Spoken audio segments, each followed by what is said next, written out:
Hello everyone, this is Jahnavi and welcome to study seed. इस video में हम class 10th history chapter 2 का last topic पढ़ेंगे, जिसमें हम जानेंगे सेंस ऑफ कलेक्टिव आइडेंटिटी के बारे में। कलेक्टिव आइडेंटिटी यानी जब लोगों ने खुद को अलग अलग रीजन, अलग अलग एरिया से आइडेंटिफाई ना करके एक कलेक्टिव आइडेंटिटी जनरेट कर ली, यानी एक शेयर्ड आइडेंटिटी। जब लोगों ने खुद को अलग अलग रीजन से ना जोड़ करके एज अ इंडियन, यानी एक इंडियन नेशन के तौर पे खुद को रिकॉग्नाइज किया कि हम इंडियंस हैं। लोग अब ये नहीं बोलते थे कि मैं असमीज हूँ, मैं दिल्ली में रहता हूँ, मध्य प्रदेश में रहता हूँ। लोग अब ऐसे अलग अलग रीजन से खुद को आइडेंटिफाई नहीं कर रहे थे। अब उन्होंने कलेक्टिव आइडेंटिटी बना ली थी, यानी अब वो सीधा बोलते थे मैं इंडियन हूँ। तो ये कलेक्टिव आइडेंटिटी बनी कैसे, उसके बारे में हम आज के टॉपिक में जानेंगे। Nationalism spread when people started to imagine themselves as one nation. Nationalism यानी राष्ट्रवाद, ये जो नेशनलिज्म की फीलिंग है वो तब ग्रो करी जब लोगों ने अपने आप को एक नेशन, एक राष्ट्र के तौर पे आइडेंटिफाई किया। जब लोगों ने खुद को एज अ इंडियन आइडेंटिफाई किया, एज एन इंडियन रिप्रेजेंट किया खुद को, यानी जब लोग अपनी एक कलेक्टिव आइडेंटिटी बना चुके थे, जब वो खुद को एक इंडियन के तौर पे देख रहे थे, तब जाके हमारे यहाँ इंडिया में नेशनलिज्म सबसे ज्यादा पीक पे पहुंच गया। A shared identity gave Indians a feeling of unity in the struggle against colonial rule. अब ये जो शेयर्ड आइडेंटिटी थी, जब लोग खुद को अलग अलग रीजन नहीं अपने देश से जान रहे थे, अपने देश के तौर पे एज एन इंडियन खुद को रिप्रेजेंट कर रहे थे, तब लोगों के मन में यूनिटी वाली फीलिंग जनरेट हुई। तब लोगों को लगा कि हाँ, हम एकजुट हैं, हम इंडियंस हैं, हम सबको एक साथ मिलकर ब्रिटिशर्स के अगेंस्ट लड़ना चाहिए। अगर सिर्फ दिल्ली के लोग लड़ रहे होते तो सिर्फ दिल्ली को आजादी मिलती, सिर्फ मध्य प्रदेश के लोग लड़ रहे होते तो सिर्फ वहां के लोगों को आजादी मिलती। लेकिन जब पूरी कंट्री में हर एक स्टेट ने मिलकर पार्टिसिपेट किया, तो जब सबने मिलकर स्ट्रगल किया, प्रोटेस्ट किया ब्रिटिशर्स के अगेंस्ट में, तब जाके ब्रिटिशर्स को हम हरा पाए। और इसी यूनिटी की वजह से हमारा जो इंडिया है उसके लिए एक स्लोगन बनाया गया, यूनिटी इन डाइवर्सिटी, यानी इतनी सारी भिन्नता होने के बाद भी, इतनी सारी डाइवर्सिटी होने के बाद भी यहाँ पे हर कोई एकजुट है। तो यही ये जो यूनिटी वाली जो फीलिंग थी, उसकी वजह से नेशनलिज्म की ग्रोथ हुई, इंडिया में बहुत ज्यादा ग्रोथ हुई, लोगों में देशभक्ति वाली फीलिंग डेवलप हुई। सिंबल्स एंड इमेजेस, अब यही यूनिटी वाली फीलिंग जनरेट करने के लिए काफी सारे सिंबल्स बनाए गए थे, काफी इमेजेस का यूज किया गया, जिससे लोग एकजुट हो सके, लोग एक दूसरे से कनेक्ट कर सके, अपनी कंट्री के साथ खुद को कनेक्टेड फील कर सकें। तो उसके लिए काफी सारे सिंबल्स और इमेजेस बनाए गए थे। इमेज ऑफ भारत माता, mother India, popularized by Bankim Chandra Chatterjee in his song Vande Mataram. Bankim Chandra Chatterjee, जिन्होंने एक सॉन्ग बनाया था वंदे मातरम, उन्होंने ही भारत माता का आइडिया, भारत माता की एक इमेज जनरेट करके लोगों को दी, बताया कि ये जो इंडिया है वो हमारी मदरलैंड है, भारत हमारी माता है, वो उन्होंने बताया। यानी इंडिया को एज अ मदर उन्होंने रिप्रेजेंट किया। उन्होंने ये बताया कि इंडिया के साथ हमें मदरहुड वाली फीलिंग रखनी चाहिए, इंडिया हमारी मदर है, इस टाइप से उन्होंने शो किया। Later painted by Abanindranath Tagore as a mother goddess, symbolizing nation as divine and spiritual. बाद में ये जो भारत माता का कंसेप्ट बंकिम चंद्र चटर्जी ने जो दिया था, उसी को बाद में इमेज के फॉर्म पे अबनिंद्रनाथ टैगोर ने शो किया। उन्होंने भारत माता की इमेज बनाई, पेंटिंग बनाई, और उसमें इन्होंने भारत माता को एज अ गॉडेस, एक देवी के तौर पे दिखाया, जिनके पीछे हमें भारत यानी पूरा इंडिया देखने को मिलता है, इंडिया का मैप, और शेर है उनके साथ, वो सब हमें देखने को मिलता है। तो एक गॉडेस के तौर पे, देवी के तौर पे ये पेंटिंग बनाई गई, भारत को यानी इंडिया को एक देवी के तौर पे, गॉडेस के तौर पे शो किया गया। और एक गॉडेस के तौर पे उन्हें शो करने का मतलब था कि अब हम इंडिया को डिवाइन, यानी हम दिव्य शक्तियों को उसके साथ जोड़ रहे हैं, इंडिया के साथ, इंडिया को हम देवी के तौर पे पूजेंगे, ऐसा दिखाया जा रहा है, जिससे कि लोगों के मन में भक्ति वाली फीलिंग जनरेट हो, देशभक्ति। Folklore and folk songs. अब यहाँ जो रीजनल यानी हमारे खुद के जो इंडिया के ट्रेडिशनल सॉन्ग्स वगैरह थे, उन्होंने भी बहुत ज्यादा इंपॉर्टेंट रोल प्ले किया था लोगों को एकजुट करने में, यूनिटी वाली फीलिंग लोगों में जनरेट करने में। इंपॉर्टेंट रोल किसने प्ले किया था? फोक सॉन्ग्स ने भी।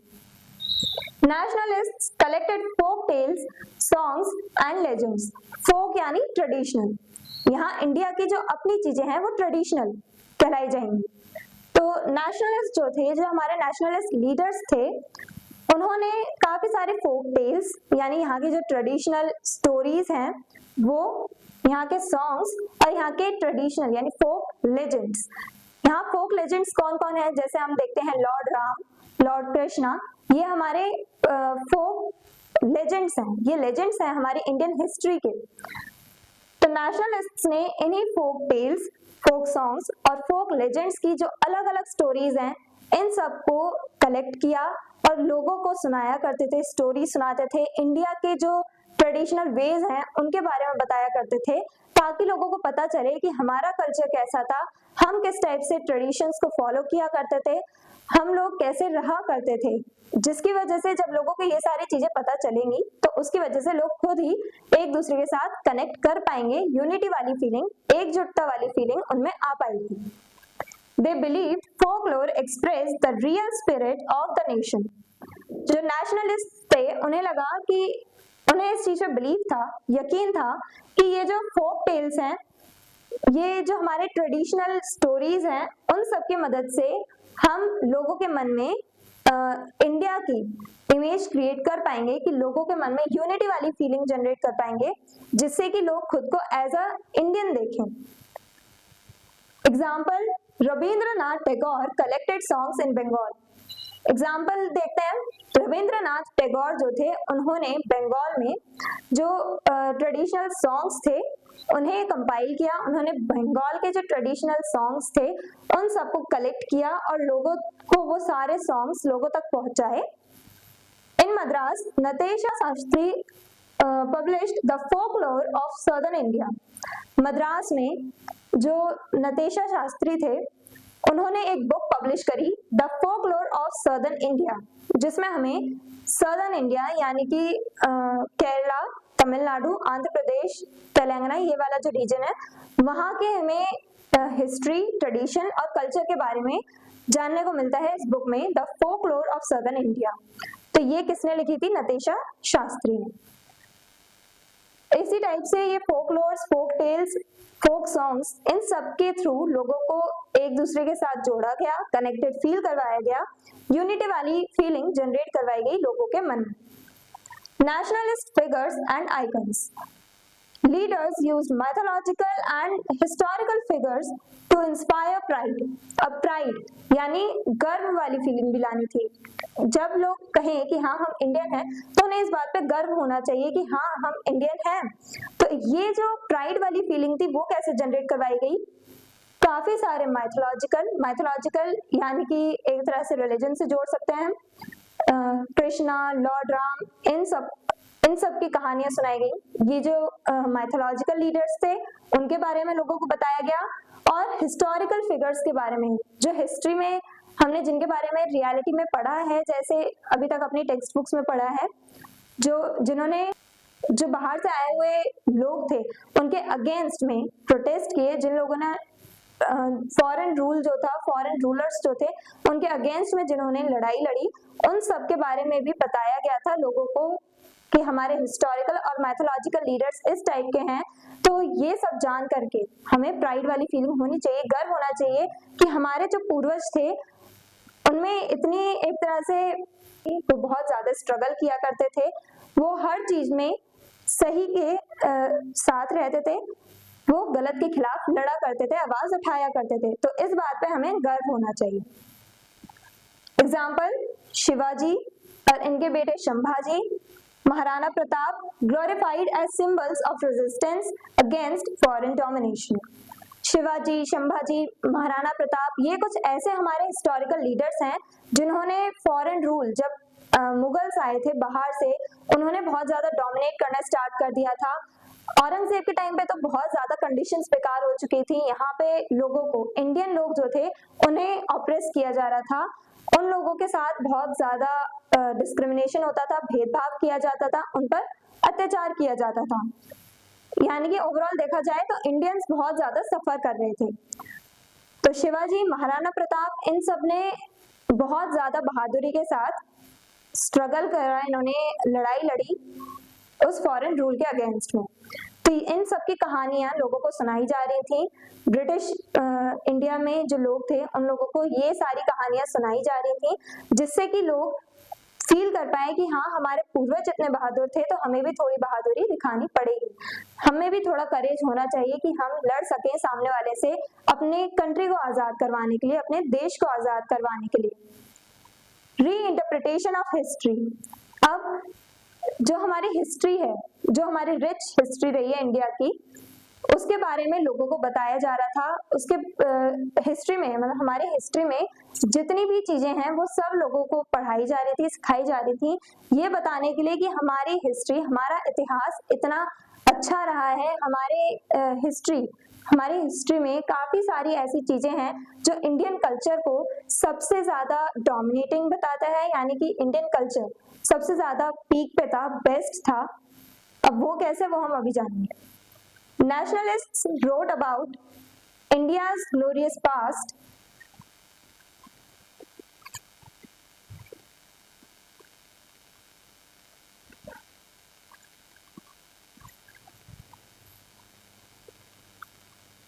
Ancient science, culture, trade, art.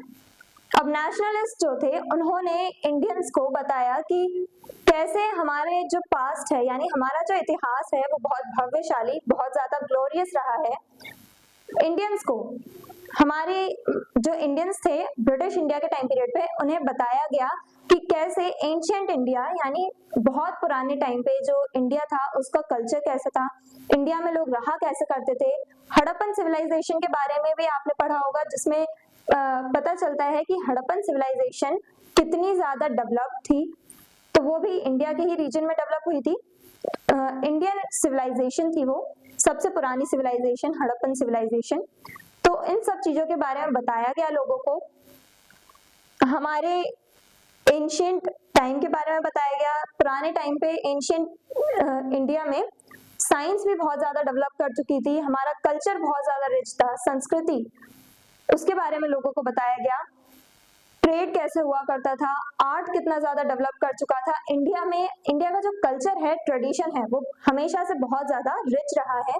काफी सारी ऐसी चीजें थी इंडिया में जो टूरिस्ट को अट्रैक्ट करती थी, दूसरे देशों से लोग आया करते थे इंडिया में, इंडिया के कल्चर को समझने के लिए, इंडिया को एक्सप्लोर करने के लिए।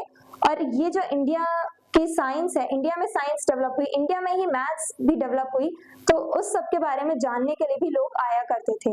तो इन्हीं सब चीजों के बारे में ब्रिटिश इंडिया में जो लोग रह रहे थे उनको बताया गया, जिससे कि वो लोग प्राउड फील कर सके कि हाँ, हमारा इंडिया ऐसा था। British rule depicted as a period of decline and slavery. फिर लोगों को समझ में आया कि जब लोगों को इन सब चीजों के बारे में बताया गया, तब लोगों को समझ में आया कि हमारा जो कल्चर है, हमारा ट्रेडिशन इतना अच्छा रहा है, हमारी हिस्ट्री इतनी अच्छी रही है, लेकिन जब से ब्रिटिशर्स आए हैं तब से हम लोगों को स्लेवरी जैसी प्रैक्टिसेस देखने को मिली, यानी इंडियंस को स्लेव, नौकर बना लिया गया।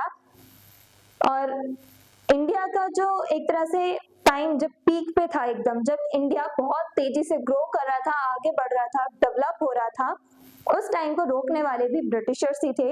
इंडिया ब्रिटिशर्स के आने के बाद से डिक्लाइन में ही गया है, इंडिया का कुछ भला नहीं हुआ, ऊपर से इंडिया में स्लेवरी जैसी प्रैक्टिसेस भी हुई, लोगों को गुलाम बनाया गया था ब्रिटिशर्स के टाइम पे। अब ये सब बताने का, लोगों को इन सब चीजों के बारे में नॉलेज देने का एम क्या था, क्या ऑब्जेक्टिव था? To instil pride and confidence among Indians. Pride यानी कि लोग प्राउड फील करें, उन्हें गर्व महसूस हो कि हाँ, हम इंडियंस हैं।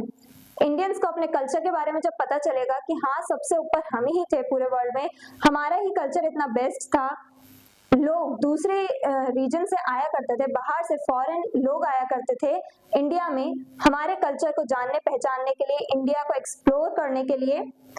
तो इन सब चीजों को जानने के बाद लोगों के मन में प्राउड वाली, गर्व वाली फीलिंग जनरेट हुई और उन्हें कॉन्फिडेंस भी होना चाहिए। लोगों में कॉन्फिडेंस भी लाने के लिए ये बातें बताई गई। क्या कॉन्फिडेंस होना चाहिए कि हाँ, अगर हम स्ट्रगल करेंगे तो हम अपने देश को आजाद करवा सकते हैं ब्रिटिश रूल से। तो लोगों में प्राइड और कॉन्फिडेंस वाली फीलिंग्स लाने के लिए ये सारी चीजें लोगों को बताई गई।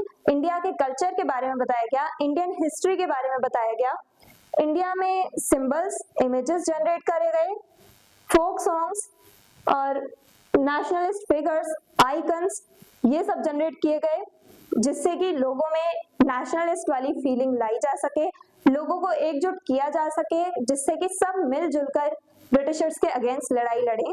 आई होप ये आपको पूरा टॉपिक समझ में आया है। अगर कोई डाउट है तो आप कमेंट सेक्शन में लिख सकते हैं। और आज इस टॉपिक के साथ हमारा हिस्ट्री चैप्टर 2 कंप्लीट होता है। अगर आपको इस चैप्टर के डिटेल नोट्स चाहिए तो आप हमारी वेबसाइट studyseed.net पर विजिट करें, लिंक डिस्क्रिप्शन बॉक्स में गिवन है। मिलते हैं नेक्स्ट वीडियो में नेक्स्ट चैप्टर के साथ। Stay curious, stay consistent. Thank you very much.